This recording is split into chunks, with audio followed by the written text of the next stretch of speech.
The Icy Challenge. The transport ship's engines whined as it descended through the thick, gray clouds of Glacius 9. Inside the cramped cabin, a diverse group of alien cadets huddled together, their bodies trembling not just from the vibrations of the ship, but from the mere thought of the frigid world awaiting them below. Among them stood Instructor Mira Chen, a human woman with short black hair and eyes that sparkled with an almost amused glint. Unlike her alien students, who were all bundled up in multiple layers of thermal gear, Mira wore only a standard-issue cold weather suit.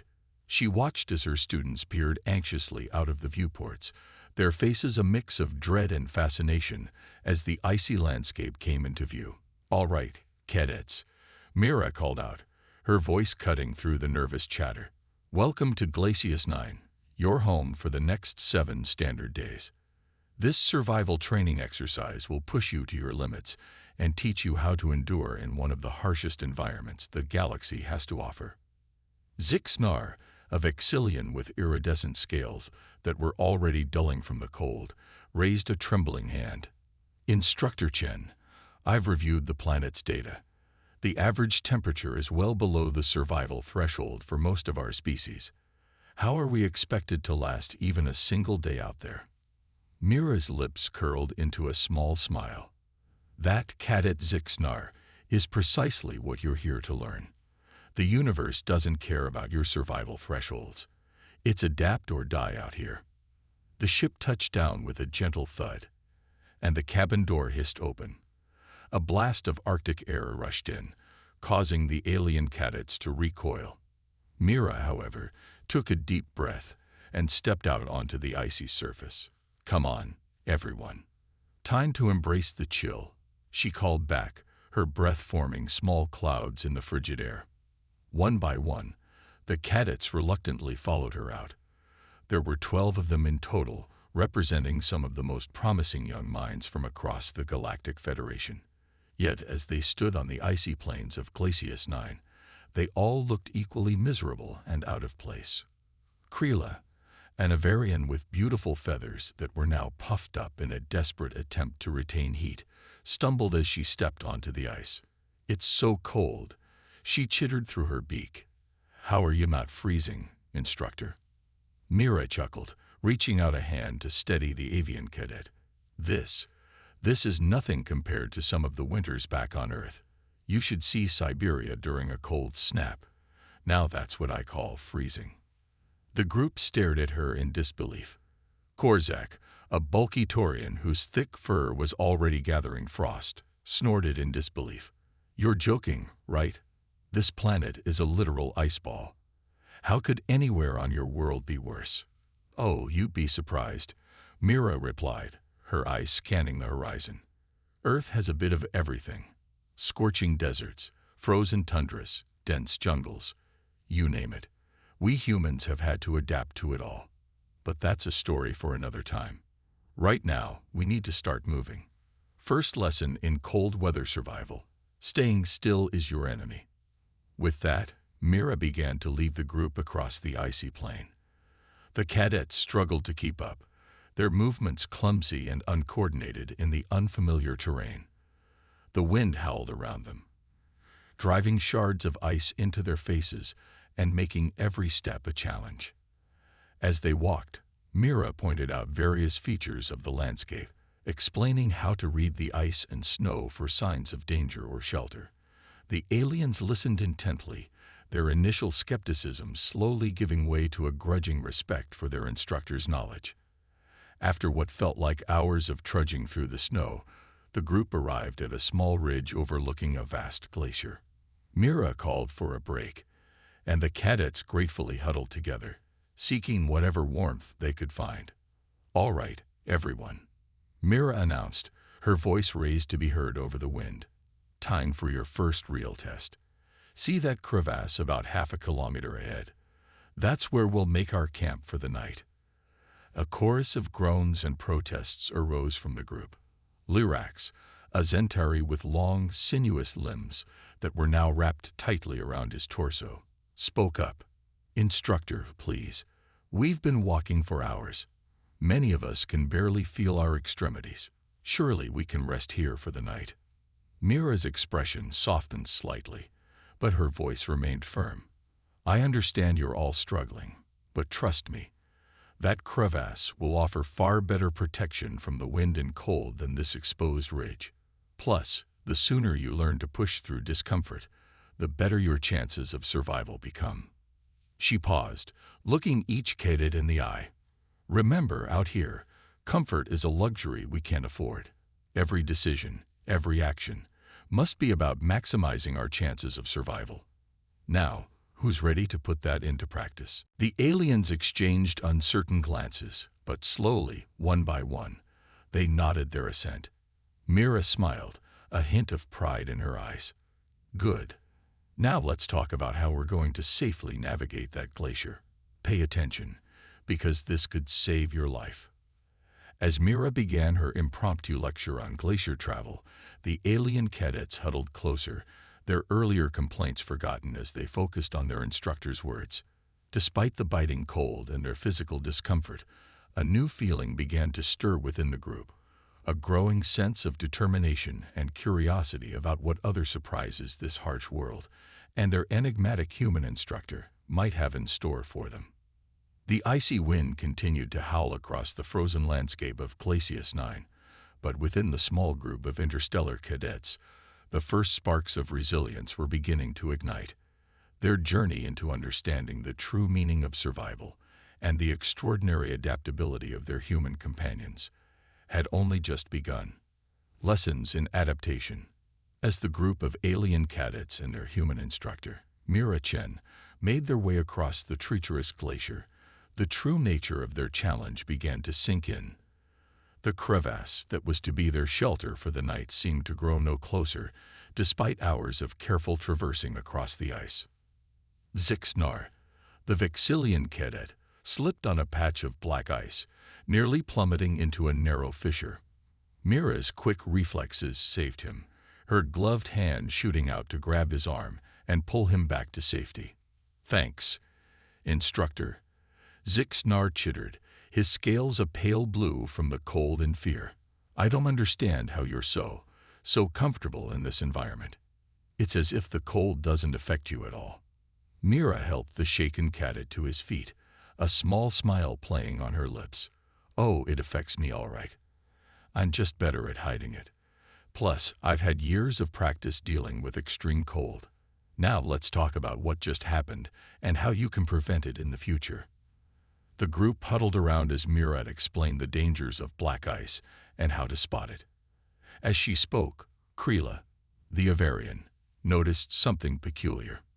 "Instructor," she chirped, her feathers ruffling in the wind. "Your lips, they're turning blue. Are you sure you're all right?" Mira touched her lips, seeming almost surprised. "Ah, good observation, Cadet Krila. Yes, it's a sign of mild hypothermia setting in. But don't worry, it's nothing I can't handle. In fact, this is a perfect opportunity for another lesson." The alien cadets watched in fascination as Mira demonstrated various exercises to increase blood flow and generate body heat. She jogged in place, did jumping jacks, and swung her arms in wide circles. "Movement is key," she explained between breaths. "When you're cold, your body wants to curl up and stay still. But that's often the worst thing you can do. Keep moving, keep that blood flowing." Gorzak, the Taurian, snorted in disbelief. "But surely there's a point where it's too cold even for humans. You can't just exercise your way out of freezing to death, can you?" Mira's laugh echoed across the icy expanse. "You'd be surprised, Cadet Gorzak. Humans have survived in conditions far worse than this. Let me tell you about the Endurance Expedition." As they continued their trek towards the crevasse, Mira regaled the group with the tale of Ernest Shackleton and his crew, stranded in Antarctica for almost 2 years. They faced temperatures far colder than this, Mira explained, her voice filled with admiration for those long-ago explorers. They had to eat seal blubber and penguin meat to survive. But they never gave up. They adapted, they persevered, and in the end, they all made it home alive. The alien cadets listened in awe, their own discomfort momentarily forgotten as they tried to imagine surviving such an ordeal. But how? Lyrax, the Zentari asked. How did they not lose hope? Mira's eyes gleamed with pride. That, cadets, is the true strength of humanity. Our bodies are adaptable, yes, but it's our minds that truly set us apart. We have an incredible capacity for hope, for finding solutions in impossible situations.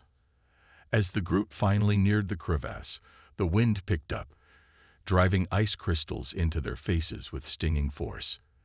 The alien cadets huddled together, their progress slowing to a crawl. Come on, we're almost there, Mira shouted over the howling wind. Remember, keep moving. Finally, after what seemed like an eternity, they'd reached the shelter of the crevasse. It was a deep gash in the glacier, its icy walls providing a welcome respite from the relentless wind. All right, cadets, Mira announced, her voice echoing in the icy chamber. Time to set up camp. This is where things get interesting. The aliens watched in amazement as Mira efficiently unpacked her gear and began to construct a small shelter using a combination of high-tech materials and natural ice formations. In survival situations, you have to use everything at your disposal, she explained as she worked. The ice here isn't just an obstacle. It's a resource. We can use it for insulation, for water, even as a building material. Over the next hour, Mira guided the cadets through the process of setting up their own shelters. Despite their alien physiologies, they began to apply the principles she taught them, adapting the techniques to suit their individual needs. As night fell and the temperature dropped even further, the group huddled around a small, efficient heater that Mira had brought. The soft blue glow it emitted cast eerie shadows on the icy walls around them. Now, Mira said, her tone serious, I want each of you to share the biggest challenge you faced today and how you overcame it. This isn't just about physical survival. It's about mental resilience, too. One by one, the cadets spoke. They talked about the biting cold, the fear of falling into hidden crevices, the exhaustion that seemed to seep into their very bones. But as they spoke, something changed in their voices. There was a new note of pride, of accomplishment. Excellent. Mira nodded, a smile of satisfaction on her face. You're all starting to understand. Survival isn't just about enduring. It's about adapting, about finding strength you didn't know you had. As the night wore on, Mira shared more stories of human endurance. She told them about Arctic explorers, about mountain climbers who scaled the highest peaks in temperatures that would kill most species instantly. With each tale, the alien cadets' eyes grew wider, their respect for their human instructor, and for humanity as a whole, deepening. But instructor, Zixnar asked, his scales shimmering in the dim light, why do humans push themselves like this? Why explore such dangerous places? Mira's eyes sparkled as she answered, because it's there, cadet. Because we can. Humans have an insatiable curiosity, a need to push boundaries and explore the unknown. It's what drove us to the stars, what brought us into contact with your species and so many others. She paused, looking around at the group. And that's why you're here, isn't it? You may not be human, but you share that same drive. You volunteered for this mission, knowing it would push you to your limits. That's the kind of spirit that unites all sentient beings, regardless of what planet we come from. The alien cadets nodded slowly, a new understanding dawning in their eyes. They were beginning to see beyond the physical challenges of their environment, to grasp the deeper lessons Mira was teaching them. As they settled in for the night, each in their carefully constructed shelter, Mira made one final round to check on everyone. She found them not huddling in misery as they had been earlier, but actively applying the techniques she taught them, improvising and adapting to make the best of their situation.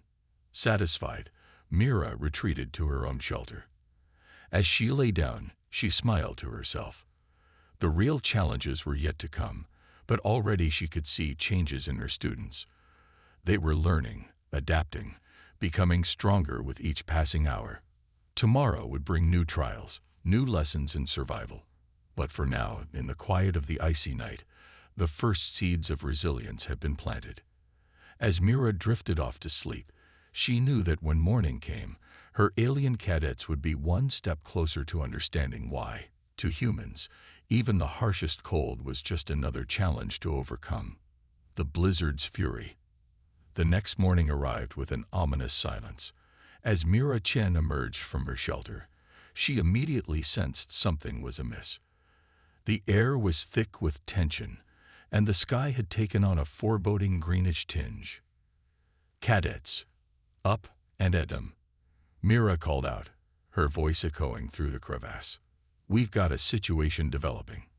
One by one, the alien cadets crawled out of their makeshift shelters, blinking in the dim light. Despite the challenging night, there was a new air of confidence about them, a result of having survived their first night on Glacius 9. Krila, her feathers slightly less puffed than the day before, was the first to notice the change in the atmosphere. "Instructor," she chirped nervously, "something feels different." Mira nodded grimly. "Good observation," catted Krila. "We've got a storm coming, and by the looks of it, it's going to be a big one." The cadets exchanged worried glances. Korzak, the burly Taurian, stepped forward. "How bad are we talking, Instructor? Surely it can't be worse than what we've already faced." A wry smile played on Mira's lips. "Oh, it can always get worse, Cadet Korzak. What we've experienced so far has been a walk in the park compared to what's coming. We're about to face a Category 5 ice storm." The announcement sent a ripple of fear through the group. Lurax, the Centauri, wrapped his sinuous limbs around himself tightly. But our survival gear isn't rated for that kind of weather. We'll freeze solid." "Not if I have anything to say about it," Mira replied, her voice filled with determination. "Listen up, everyone. We've got about 2 hours before this storm hits us full force. Our primary objective now is to find better shelter and fortify it. Our lives depend on it." With a sense of urgency, the group quickly broke camp and began to move. Mira led them deeper into the glacier, her eyes constantly scanning for any natural formation that could serve as a shelter. The wind was picking up, driving ice crystals into their faces with increasing ferocity. After an hour of trekking, they came upon a large ice cave. Its entrance was partially obscured by snowdrifts, but Mira's experienced eye recognized its potential immediately. "This is it," she announced. "This will be our home for the duration of the storm. Now let's get to work. We need to reinforce the entrance, set up wind barriers, and create an internal structure to conserve heat." The next hour was a flurry of activity. Under Mira's guidance, the cadets worked together with a newfound efficiency. Zixnar and Krila used their natural agility to secure barrier materials high up on the cave walls.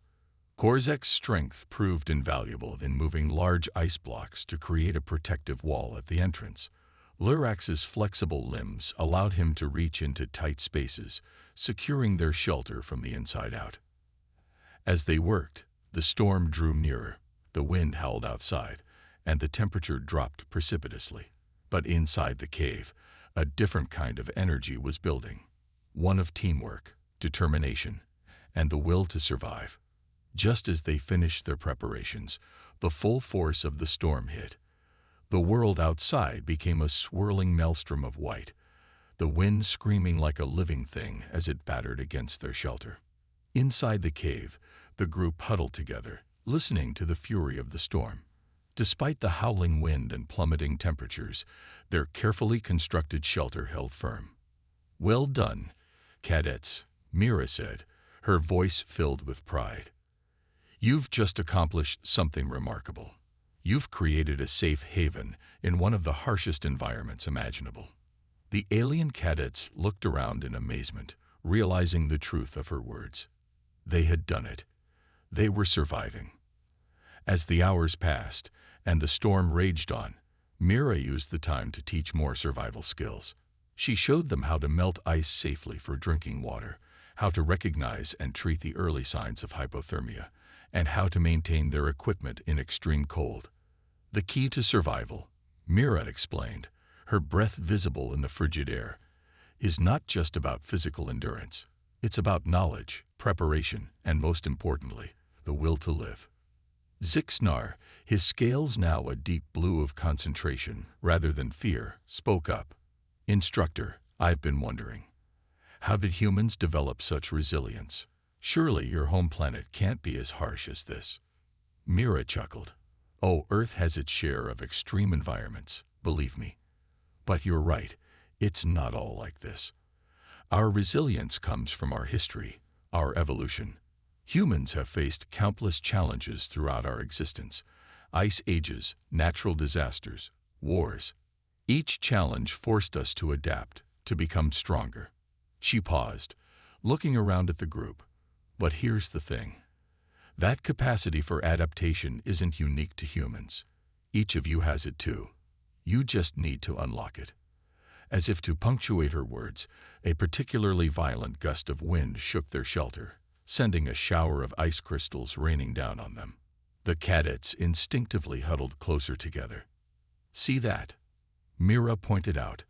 That right there is adaptation in action. Yesterday, you were all struggling individually.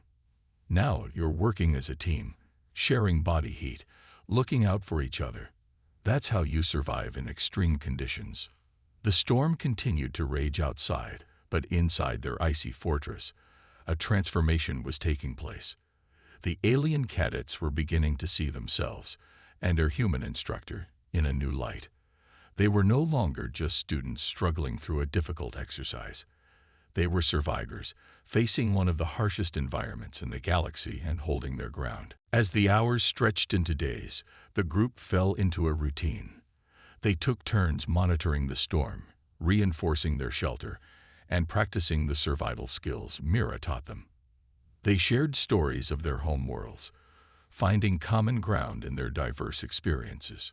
On the third day of the storm, as they sat around their small heaters sharing a meal of emergency rations, Creela suddenly spoke up. You know, she said, her voice filled with wonder. I never thought I'd say this, but I'm actually starting to enjoy this experience. The other cadets looked at her in surprise, but as they thought about it, they realized she was right. Despite the constant danger and discomfort, there was something exhilarating about pushing their limits, about discovering strengths they never knew they had. Mira smiled, a knowing look in her eyes. That, cadets, is the human spirit rubbing off on you. It's the thrill of facing the impossible and saying, bring it on. As if in response to her words, the wind outside suddenly changed its tone. The howling fury that had been their constant companion for days began to diminish, slowly fading into a low moan. Mira's eyes lit up. All right, team. Looks like the storm's finally breaking. But don't let your guard down. The aftermath of a storm can be just as dangerous as the storm itself. Let's prepare to assess the situation outside. As the group began to gear up for their first venture outside in days, there was a palpable sense of excitement in the air. They had faced one of the harshest storms Glacius 9 could throw at them. And they had survived. More than that, they had thrived. Zixnar, helping Lurax adjust his thermal suit, caught Mira's eye. Instructor, he said, his voice filled with newfound confidence, I think I'm starting to understand what you meant about cold being just a minor hassle for humans. Mira grinned, her eyes twinkling with pride and amusement. Oh, cadet, she replied, we're just getting started. Wait until you see what's waiting for us out there. As they prepared to step out into the post-storm world of Glacius 9, the alien cadets realized that they were no longer the same beings who had arrived on this icy planet just days ago. They had been tested by fire, or rather, by ice, and had emerged stronger, more resilient, and with a new appreciation for the incredible adaptability of life in all its forms. The storm had passed, but their journey of discovery was far from over. As Mira reached for the makeshift door of their shelter, the cadets stood ready, eager to face whatever challenges awaited them in the icy world outside. They were no longer just students. They were survivors, explorers, and in their own unique ways, they were becoming a little bit human.